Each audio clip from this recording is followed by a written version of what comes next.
how many times have you heard the words Taiwan, China, and invasion in the same sentence? And what about the US? People are always asking, will it help Taiwan? Well, let's start with the basics. When talking about Taiwan's defense, let's begin with Taiwan.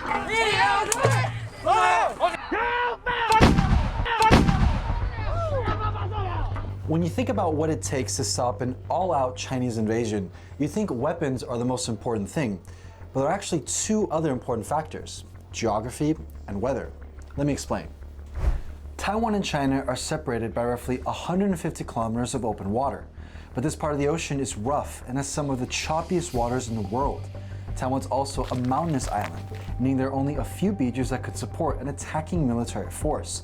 So if China ever wanted to land troops on Taiwan, it would either have to transport them by air or by sea, and both are super difficult. So establishing that beachhead is incredibly difficult. You have to be incredibly sophisticated to pull it off in terms of coordinating naval power, air power, and land power. You're subject to a lot of elements you cannot control: weather, tides.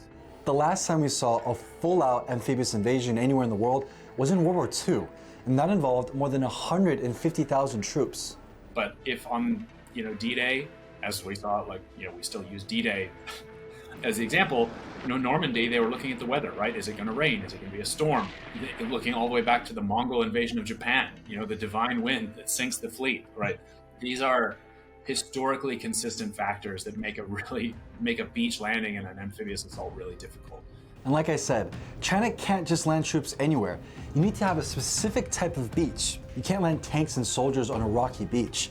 And that's good for Taiwan, because it means that the places they have to defend are narrowed down. With help from its biggest ally, the US, military strategists have identified 14 beaches that would be suitable for an invasion. These locations are known as red beaches. And for over 70 years, Taiwan's military has practiced and practiced and practiced how to defend these spots. Taiwan knows what those beaches are, just like China does. So that means Taiwan has spent however many decades developing these positions so that if it ever does happen, it's going to be a really, really difficult situation. All kinds of anything you can think of that would make it difficult for someone to go up a beach, they are going to have it there. In addition to a large quantity of forces whose only job is to make sure that those people don't get up the beach effectively.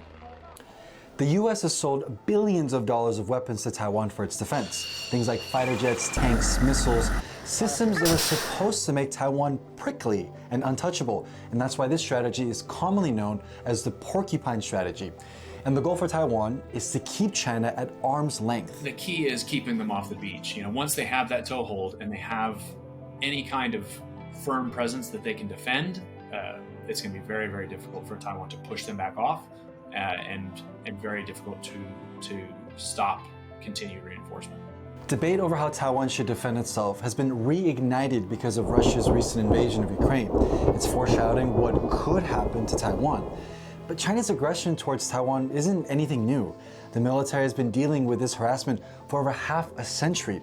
It's just that now China's modernized military is getting to a point where landing on one of these red beaches is getting more and more possible. And so Taiwan needs to be prepared.